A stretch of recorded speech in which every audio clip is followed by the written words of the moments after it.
Tu rêves de démarrer ta business ou de la scaler? T'es au bon endroit. Ici Tania Marcoux, passionnée par l'entrepreneuriat et freelance en marketing web. J'ai créé le podcast Viséo pour raviver ta flamme entrepreneuriale et t'aider à réaliser tes idées les plus ambitieuses. Dans ce podcast, je discute avec des entrepreneurs variés de leur parcours unique et des meilleurs trucs pour développer son entreprise. Let's go! T'es capable de Viséo, toi aussi! Salut! Aujourd'hui, je te présente mon épisode avec l'inspirante Rebecca Tremblay que j'ai eu la chance de rencontrer pendant un shooting photo au Mexique. Passée de courtière immobilière à conseillère financière, elle s'est finalement créé le mode de vie de ses rêves en bâtissant son e-commerce de vêtements et maillots de bain. Âgée de seulement 21 ans, elle a su bien s'entourer, mettre ses produits dans les mains des bonnes personnes et rejoindre une communauté de milliers de femmes à travers le monde. Découvre dans cet épisode comment elle a fait pour trouver ses produits, bâtir sa marque et ce qu'elle nous réserve pour le futur. Sur ce, bonne écoute! Bonjour Rebecca, comment ça va aujourd'hui? Ça va bien, merci, toi? Ça va, merci. Merci d'avoir accepté mon invitation au podcast Viséo. Je suis super contente de te recevoir. Merci à toi. Ça fait plaisir. Je suis un peu plus familière avec qui tu es, ce que tu fais, mais pour les gens qui ne te connaissent pas, peux-tu te présenter rapidement? Définitivement. Donc, salut, j'espère que vous allez bien. Mon nom, c'est Rebecca. Je suis originaire du Québec au Canada. Et puis, actuellement, je suis au Mexique depuis le mois de janvier. Donc, ça va bientôt faire 6 mois. Je suis la fondatrice de Uteka, une entreprise qui fait des vêtements de sport pour femmes. Et puis c'est ça, là, depuis les derniers 6 mois, je voyage un petit peu à travers le Mexique. Je suis partie sur une aventure qui était complètement, comment je pourrais dire, pas planifiée. Mais de loin, ça a été la plus belle aventure de toute ma vie. Fait que voilà. Wow. Ouais, cool. Puis, est-ce que tu peux nous dire un petit peu à quoi ressemblent tes semaines, niveau de travail, comment tu balances tout ça, le voyage, l'entreprise, tout? Absolument. Fait que, initialement, quand je suis arrivée à Toulouse au mois de janvier, j'étais juste supposée être là pour 1 mois, puis après ça, j'étais supposée retourner au Canada. Finalement, ben, ça fait 6 mois que je suis ici, fait que ça a complètement changé. Il a fallu que je m'adapte un petit peu. Initialement, j'étais plus en mode vacances. Je pense que je faisais un petit peu plus la fête, naturellement, j'en profitais. Puis c'est ça, après ça, février, je suis tombée un petit peu plus dans ma routine. Je suis déménagée de Tulum à Playa. Fait qu'ici, j'ai plus pu, dans le fond, me construire une routine à chaque jour. Donc, le matin, si je me réveille, j'ai ma morning routine. Je m'entraîne à chaque jour. Pour moi, la santé, c'est ultra important. Yoga, naturellement. Le matin, souvent, ben, je fais les trucs qui sont le plus essentiels dans ma journée. Ça, c'est des journées où est-ce que j'ai pas, genre, d'activité de planifier. Fait que quand on voyage, je pense que c'est important de s'adapter puis d'être très flexible. Puis pour moi, je vois pas vraiment mon travail comme étant, tu sais, du travail. Je vois ça comme étant ma passion. Quand je fais des shootings, quand je fais, je sais pas, quand il faut que j'écrive, peu importe, ben, je le fais par passion. Je le fais pas parce que je suis obligée. Fait que je pense que ça l'aide énormément. Puis c'est ça. Ouais. Super. J'étais curieuse d'en savoir plus sur ton background. C'est quoi tes études, tes emplois, tes projets qui t'ont mené à créer tes projets actuels, soit à Uteka, entre autres? Fait que je pense que j'ai, comment je pourrais dire, j'ai un parcours qui est pas nécessairement commun à tous les gens. J'ai commencé, mais dans le fond, directement après le secondaire, je suis allée à l'université, étant donné que je suis située à Gatineau, au Québec, fait que je suis juste à côté de Ottawa. Fait que si c'était une moyenne, mettons, de comme, je pense que c'est 94% ou plus, tu peux aller directement à l'université à Ottawa. Wow. Ouais. Ok, je savais pas. Ouais. Fait que j'étais quand même assez assidue dans mes trucs au secondaire. Fait que directement après le secondaire, j'étais allée à l'université à Ottawa en marketing. Je voulais devenir nutritionniste. Ça a tout le temps été ma passion, vraiment, la nutrition, la santé. Puis, mon grand-père est comme non, il dit ça devenir médecin, pharmacienne. Il voulait vraiment que j'aie quelque chose de sécuritaire. C'est la personne dans ma famille qui a construit la plus grosse business. C'est lui, il est plus en construction. Éventuellement, c'est devenu de l'immobilier commercial. Fait que c'était vraiment ma plus grande source d'inspiration. Puis, c'est ça. Fait que le compromis, c'était que j'aille en marketing avec lui. Fait que j'ai fait une session en marketing. Après ça, j'ai rencontré mon premier copain plus de longue durée, si on peut dire. Et puis, dans ce temps-là, il flippait des maisons, William. Fait que j'étais comme, OK. J'ai dit, je pense que je veux devenir courtier immobilier. Je voyais qu'il y avait beaucoup de potentiel dans ce domaine-là. Fait que j'ai laissé l'université. J'étais allée étudier en courtage immobilier. J'ai eu ma licence. J'ai fait mon permis à l'OASIC, etc. J'avais 18 ans dans ce temps-là. Fait que j'étais comme... C'est tôt. J'étais un petit peu jeune pour vendre des maisons, mais franchement, j'en ai même pas une. Fait que je suis comme, bon, je pense que je vais aller travailler dans une banque. Fait que finalement, j'ai travaillé pendant 1 an comme conseillère financière dans une banque. C'était super interrelié, sincèrement, avec qu'est-ce que j'avais connu dans mon cours de courtage immobilier. J'ai fait d'autres petits jobs en même temps. En tout cas, j'ai tout le temps, je pense, travaillé beaucoup dans différents aspects. Puis je me suis tout le temps dit qu'est-ce qui m'aiderait le plus dans ma carrière. Fait que c'était vraiment, vraiment intéressant. Et puis c'est ça, après ça, mon ex, il a commencé à avoir son e-com lui aussi. Fait que j'étais comme, OK. Puis on a pris là, les deux, cette approche-là. Je me suis dit, bon, je veux vraiment... Tu sais, la santé, ça a tout le temps été ma passion. Je voulais devenir nutritionniste, je voulais devenir comme quelque chose... Je savais que je voulais devenir quelque chose en lien avec la santé. Surtout chez la femme, je trouve que c'est tellement important. La santé, pour moi, c'est la base. Si t'es pas en santé, tu peux pas apprécier tout le reste de ta vie.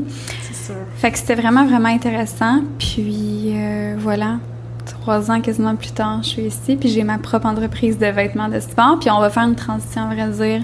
Actuellement, on est en train de faire une transition pour vendre des maillots de bain éthiques qui sont faits ici au Mexique. Fait que c'est vraiment... OK, super. C'est un super beau projet. Peux-tu nous parler un petit peu des étapes clés de cette création d'entreprise-là? Ouais, fait que pour un commerce en ligne, c'est ça que tu veux dire? Ouais, exact. Naturellement, ça dépend du produit que tu veux avoir, mais naturellement, je pense que d'avoir une idée, une vision pour ta brand. Fait que c'est quoi ta clientèle niche? C'est pourquoi, comme qu'est-ce que tu amènes dans ce monde-ci en offrant ton produit? Je pense que n'importe quelle entreprise devrait régler un problème. C'est super important. Fait que vraiment, de 1, d'avoir une idée. De 2, ben de trouver les suppliers nécessaires pour obtenir, moi, c'est un produit physique. Certaines personnes, ça peut être des audiobooks, peu importe, un podcast, ben ça va être différent, naturellement, l'approche que tu vas avoir. Fait que plus l'étape conception par la suite, puis après ça, l'étape là, plus marketing pour vraiment présenter ton produit au monde. Je pense que c'est pas mal les 3 étapes super clés. Puis, comment tu dirais que vous vous différenciez par rapport aux autres marques similaires? Je pense que c'est vraiment par rapport à l'image de la femme. Je pense qu'on aime beaucoup là, au niveau de la diversité corporelle. Je pense que c'est super important de promouvoir des femmes de partout à travers le monde. Puis, je pense que c'est important juste d'être vrai. Tu sais, comme souvent on voit des trucs dans un magazine, puis tu sais, les femmes sont toutes comme super parfaites, tu sais, comme souvent sont refaites aussi. Fait que juste d'être vrai, de promouvoir une image de la femme qui est vraie, qui est saine. Mon but, je pense à moi, c'est vraiment promouvoir la santé, puis peu importe où est-ce que tu es en ce moment, l'important c'est d'aller vers une direction où est-ce que tu te sens mieux dans ton corps. Puis si tu te sens mieux dans ton corps, quand que, je sais pas, tu sais, t'es un petit peu plus... C'est parfait, genre, il y en a pas de l'image parfaite, je pense que...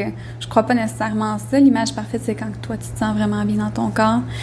Puis, voilà. Oui, j'adore vraiment. Puis, par exemple, si quelqu'un veut partir sa marque de e-commerce dans le domaine du vêtement, quels skills tu conseillerais de focusser? Quels skills que tu as acquis à travers tes expériences qui t'ont servi de plus?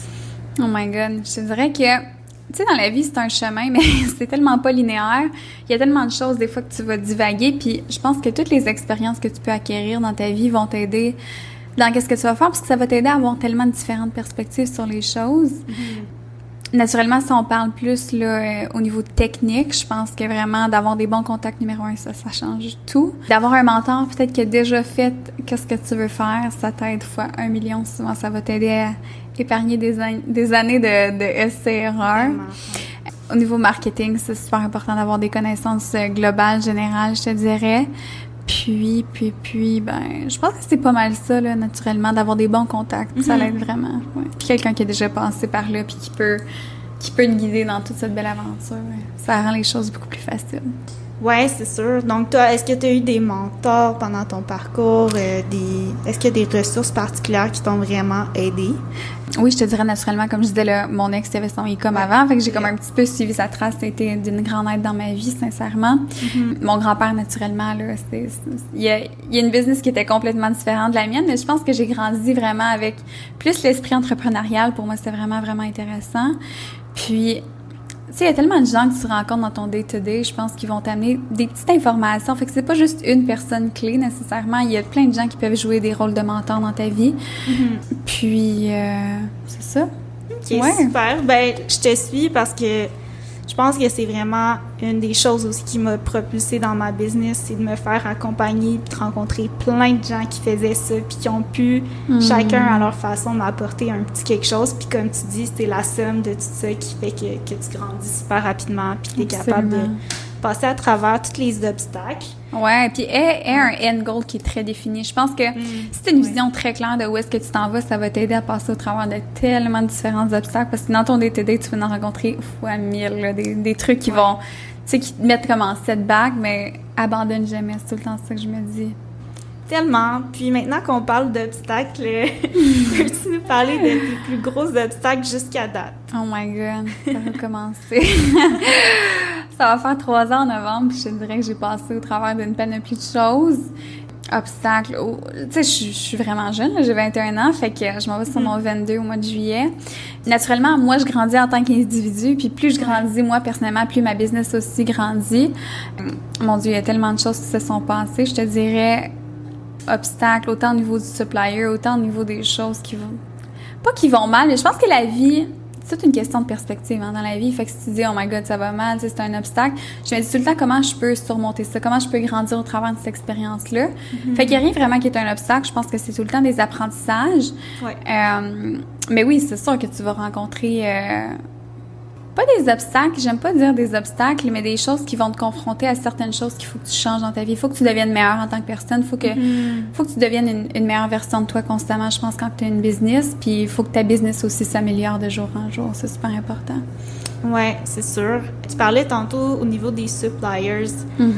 Comment ça s'est fait? Comment tu as réussi à trouver des bons fournisseurs? Parce que je sais que c'est un des plus gros challenges, je crois, des gens en e-com. Oh my God, je l'ai vécu à travers quelques petits projets de recevoir des trucs de très mauvaise qualité. Ouais. Donc, peux-tu nous échanger un petit peu? Absolument. Donc, actuellement, la gamme de vêtements de sport est faite en Chine. J'aurais aimé ça vraiment trouver, tu sais, un supplier qui était au Québec. Pour moi, le plus c'est proche, le plus c'est simple, le plus tu as une communication qui est facile. Et puis, c'est pour ça qu'on transitionne là, naturellement vers des maillots de bain. J'ai trouvé un supplier ici au Mexique. Mon but, c'est tout le temps d'encourager des femmes locales. Je pense que c'est vraiment ça, mon focus sur la business, c'est d'encourager le plus possible local, de vraiment promouvoir les femmes, juste le bien-être en général. Fait que oui, les suppliers, mon Dieu, ça a été complexe. Surtout la communication avec la Chine. Des fois, tu reçois, tu commandes des affaires, tu reçois ça, tu ouvres la boîte, t'es comme, oh my God, mais comment ces gens-là pensent? Oh my God, tu sais, c'est fou. Mais non, ça a été, c'est constamment des apprentissages, puis tu deviens meilleur encore une fois, tu sais, à chaque fois que, OK, ben, tu sais, j'ai peut-être mal communiqué ça quand que j'ai échangé avec le supplier. Fait que, t'apprends, t'évolues constamment, ouais, dans ce fil-là. Ouais, c'est vraiment de l'essai-erreur, dans le fond. Tu sais, t'as pas un processus de A à Z qui dit comment trouver le bon fournisseur. Faut vraiment... Ouais, ah ouais, définitivement, là, tu commandes des samples, tu perds de l'argent. Les samples, c'est beaucoup plus cher que si tu commanderais en bulk. Ouais, c'est tout un processus, mais... Yeah. Keep your eyes on the prize. That's always what I say. C'est ça, ça fait partie du processus. Absolument. Si tu avais à recommencer demain, est-ce qu'il y a quelque chose que tu ferais de différemment? Bonne question. Je te dirais que non, sincèrement. C'est sûr que oui, il y a certains petits trucs que peut-être que je tweakerais. Mais globalement, je te dirais que toute cette entreprise-là, ça m'a tellement appris. J'ai tellement évolué personnellement au travers de tout ça. Ça a été un game changer dans ma vie complètement. Fait que je te dirais non, j'ai rencontré tellement de bonnes personnes. Je pense que c'est juste, tu sais, vis ta vie comme s'il n'y avait pas de lendemain. Donne ton 100% à chaque jour. Puis de cette façon-là, t'as rien que tu vas regretter vraiment. Puis je pense que c'est comme ça que je me sens par rapport à la business. Ouais. Ouais, c'est super, j'adore. Puis maintenant, dans le fond, ta marque est de plus en plus connue sur les réseaux sociaux. Ce serait quoi ton plus grand conseil pour faire connaître sa marque? Mets ton produit dans les mains des personnes clés dans ton industrie. Super important. OK. Fait que ça revient un petit peu au contact que je crois qu'on parlait au début, se faire les bons contacts. Absolument. Ou est-ce que c'est des gens que tu connaissais ou t'as vraiment juste... Non, je pense que c'est qui les personnes clés dans ton industrie, puis il va avec ça, puis il trouve une façon de rentrer en contact avec ces personnes-là. Puis, comment tu fais pour atteindre tes objectifs? Je sais que tu as plein de projets vraiment dans même toutes les sphères de ta vie, autant fitness, santé, business, développement personnel et tout ça. Comment tu t'assures de keep on track et d'atteindre ce que tu veux atteindre? C'est une bonne question. Au Canada, là, ça fait quand même 6 mois que je voyage, que je change d'une place à l'autre. Fait que c'est plus difficile pour moi d'avoir ma routine. Moi, au Canada, j'ai une routine qui est vraiment bien établie. Puis à chaque matin, quand je me réveille sur ma commode, là, fait quoi, est-ce que je mets mon linge, j'ai comme une grande vision board. Puis ça a été game changer dans ma life, dans ma vie. Je suis quelqu'un qui est très, très, très, très, très visuel. Fait que pour moi, c'est super important de voir les choses qui sont comme déjà accomplies. Fait que, tu sais, l'année passée, j'ai couru mon premier ultramarathon, fait mon premier triathlon, j'ai sauté en bungee. En tout cas, il y a plein de choses que j'ai faites de vraiment cool dans ma vie, selon moi, en tout cas. Je pense que c'est cool. Je confirme. Sérieux, si les autres, ils trouvent pas ça cool, moi, je trouve ça cool. C'est ça l'important. Mais c'est juste pour moi, la visualisation, c'est super important. Fait que imagine-toi comme si tu avais déjà accompli tes objectifs. Et après ça, tu sais, je pense qu'on crée les choses 2 fois dans notre vie, une fois dans notre tête puis une fois dans notre réalité. Puis pour moi, c'est quelque chose qui fonctionne vraiment, vraiment bien. Fait que, ouais, ça, puis d'avoir vraiment une routine juste qui supporte tes objectifs. Je me dis tout le temps, je me suis fait tatouer une quote, à vrai dire, sur mon bras, qui dit « Where is this leading you? » Fait que, tu sais, des fois, on mange, je sais pas, tu manges une pomme une journée, ok, ça changera pas ta vie, mais si tu manges une pomme à chaque jour pendant 1 an, ben peut-être que tu sais, juste le fait de manger une pomme, ben là, après ça, tu vas prendre une autre décision. Peut-être que tu vas aller faire le tour du bloc à pied. Peut-être que tu vas prendre, je sais pas, le vélo au lieu de prendre ton auto. Tu sais, tout est en effet domino, je pense, dans la vie. Fait que c'est juste de prendre le petit pas au début, puis après ça, tout va unfold from there. Oui, ça me fait penser, je sais pas si tu l'as lu, le livre « L'effet cumulé ». Non, j'ai jamais lu ça. OK. Ben, ça me fait penser à ça parce que c'est... Dans le fond, ce que ça passe, c'est vraiment que c'est des petites actions que tu fais tous les jours qui vont mener à des trucs immenses que tu peux même pas imaginer en ce moment. C'est-tu Atomic Habit en anglais? Non, celle-là, je l'ai pas lu. Il est tellement bon, gars. Ouais. Oh my God, j'ai trippé. Ouais. C'est dans ma liste. Mais oui, définitivement. J'ai quand même une grosse liste à lire, mais sinon, j'avais lu The Power of Habits. Je sais pas si tu Non, j'ai lu The Power of Now de Il y en a plusieurs. Ouais. Il y a tellement de bons livres dans ce monde-ci, c'est incroyable. Puis ça, c'est une autre chose, je pense, de lire puis d'aller chercher les connaissances des gens qui nous inspirent, c'est super important. Puis encore là, tu sais, l'effet mentor, ça, c'est quelque chose aussi dans ma vie, je pense, qui m'a beaucoup, beaucoup aidée. Essayer d'absorber le plus d'informations possible. Tu sais, écoute, quand t'as rien à faire, je sais pas, tu cuisines, mets-toi un podcast. Mon cerveau, j'adore absorber de l'information, puis je pense que c'est important d'être curieux dans la vie. Vraiment, je suis pareil. Est-ce que tu as des livres, des podcasts en tête que tu conseillerais aux gens? C'est drôle, mais j'ai un podcast business que je vais aller chercher à l'heure actuelle parce que c'est un podcast que j'ai écouté plusieurs fois. Puis je le recommande toujours à chaque personne qui a une entreprise parce que c'est super intéressant. Ça s'appelle The 3 Important Things That Every Entrepreneur should be doing now. C'est par Verne Harnish. Je pourrais le mettre dans la description, je vais te l'envoyer. Oui. Vraiment, vraiment intéressant. Il donne tellement de bons conseils, là, c'est incroyable. Fait que, ouais, je recommande ce podcast-là pas mal à tout le monde qui a une business puis qui veut grandir sa business à l'heure actuelle. Super, c'est sûr que je check ça. Est-ce que c'est un podcast américain? Je te dirais que oui. C'est de Mind Valley Podcast. Fait quoi, c'est avec Vishen Lakhiani. Fait quoi. Nice. Comment tu entrevois ton futur, autant au niveau business qu'au niveau personnel? Oh my God! Tellement une bonne question. J'imagine que tu peux relate, mais quand tu voyages, tu sais jamais où est-ce que tu t'en vas. Fait que cette année, j'étais supposée aller en Espagne, à vrai dire. J'étais supposée aller en Espagne pendant 1 mois. J'ai fini au Mexique. Initialement, j'étais supposée être 1 mois à Tulum. Finalement, je suis ici depuis 6 mois. Là, je retourne au Canada l'été prochain. Ben, dans le fond, cet été. On est déjà l'été.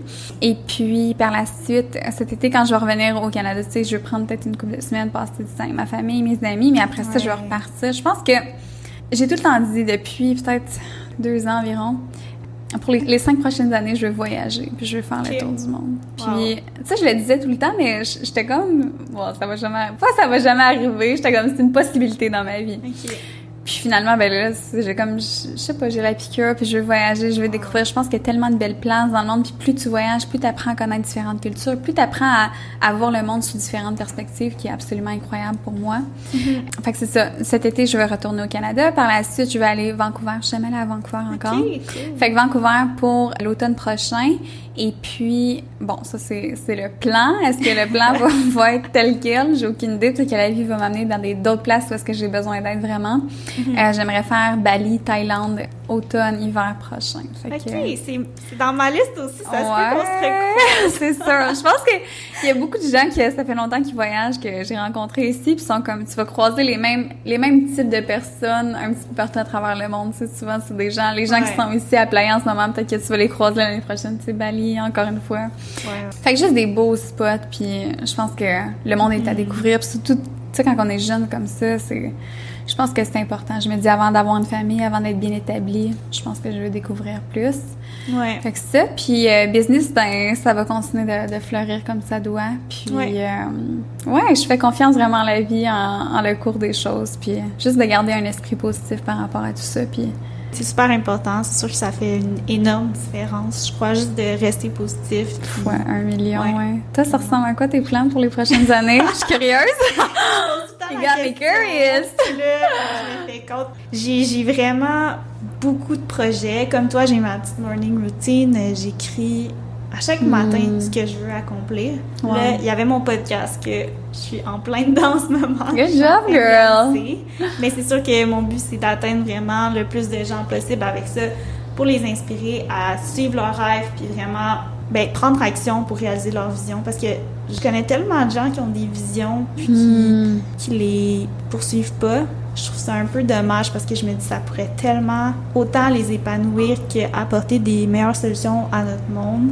Fait que c'est ça. Sinon, je travaille sur une formation en ligne, mais ça, c'est vraiment très embryonnaire. Et comme toi, je veux faire le tour du monde.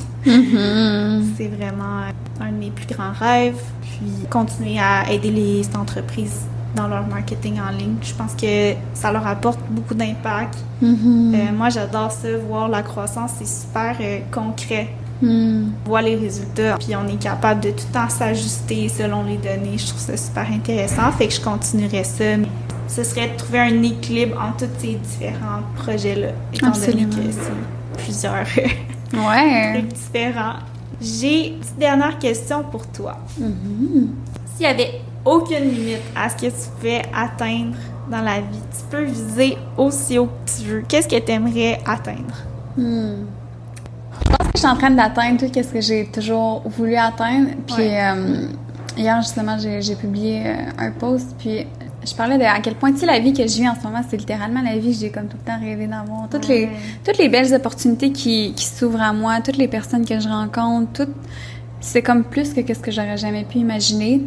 C'est sûr que je veux contribuer beaucoup dans la vie des enfants. Je pense que les enfants, c'est notre futur. Je pense que c'est tellement important pour moi. Fait que je veux construire des écoles un petit peu partout à travers le monde, d'ouvrir les portes au plus de gens possible, de leur montrer, tu sais, ça c'est le chemin, de leur offrir les ressources qui sont nécessaires. Tu sais, il y a tellement de places dans le monde où est-ce que c'est incroyable. Tu sais, juste ici au Mexique, les enfants, là, comme ils vendent des trucs, il est comme 2h du matin, je suis comme, aïe, ça me crève le cœur. Ouais, fait que ça, on n'a pas toutes les mêmes opportunités. Puis je pense quand on vient des pays industrialisés, un petit peu comme le Canada, tu sais, les États-Unis, etc., en Europe, souvent on réalise pas, mais on est tellement choyés, c'est incroyable, sincèrement. Fait que le plus possible de redonner à ma communauté, de redonner de tellement différentes façons. Puis je pense que c'est ça qui fait la plus grande différence. Fait que juste d'avoir je trouve que le plus qu'on impacte de gens dans notre vie, le plus que notre vie prend son sens. Fait que de continuer à tout le temps faire ça. Que ce soit d'ouvrir la porte à quelqu'un, que ce soit je sais pas, de contribuer à la vie de quelqu'un d'une quelconque façon, de donner des sous à quelqu'un qui en a besoin, de la nourriture. Peu importe, contribue dans ce monde-ci le plus que tu peux. Puis je pense que c'est comme ça que quand on se couche le soir, on a le sentiment d'accomplissement. Fait que, Vraiment, c'est un super beau projet. J'espère vraiment que tu vas l'atteindre. Puis, je comprends ce que tu dis parce que j'ai eu cette réalisation-là en revenant du Mexique la première fois, à quel point on réalise pas tout le temps la chance qu'on a quand on vit au Canada. On est plus porté à se comparer en termes d'auto, de maison, tu sais, parce qu'on a tellement d'abondance, mais après ça, de voyager dans des pays comme le Mexique, ça te remet vraiment à ta place puis ça te fait réaliser plein de choses. Fois 1000, ouais. Je pense qu'on vit un petit peu dans le luxe, dans le superficiel quand on est dans des pays plus industrialisés. Puis quand on voyage, je pense que ça nous permet de justement nous regrounder, de voir, OK, c'est pas tout le monde que c'est qui a accès à toutes ces ressources-là. Puis je pense que ça te permet de prendre du temps de dire, OK, qu'est-ce que je peux faire? Tu sais, j'ai accès à toutes ces ressources-là, moi, en tant que Canadienne, mais comment je peux contribuer dans ce monde-ci? Quelle différence est-ce que je peux faire? Puis de pas dire, tu sais, je ferai pas une grande différence. Non, tu peux faire une différence super importante. Puis si toi, tu décides de prendre action, après ça, tu vas peut-être influencer quelqu'un d'autre. Fait que, encore là, l'effet domino. Fait que, je pense que c'est juste de small steps lead to big change. Puis je crois définitivement à ça. Ouais. Super, mais merci beaucoup pour ton partage. Si les gens veulent suivre ton parcours, en savoir plus sur toi, comment ils peuvent te trouver? Ouais, donc sur Instagram, c'est rebecca.from.canada. Et puis sinon, ben s'ils veulent magasiner notre marchandise, ça va être à www.booteca.com. Fait que à suivre. Super! Merci beaucoup! Je te souhaite un super beau fin de séjour au Mexique. Puis c'est sûr qu'on se recroise ailleurs dans le monde. Oui, définitivement. Merci à toi. Ça fait plaisir.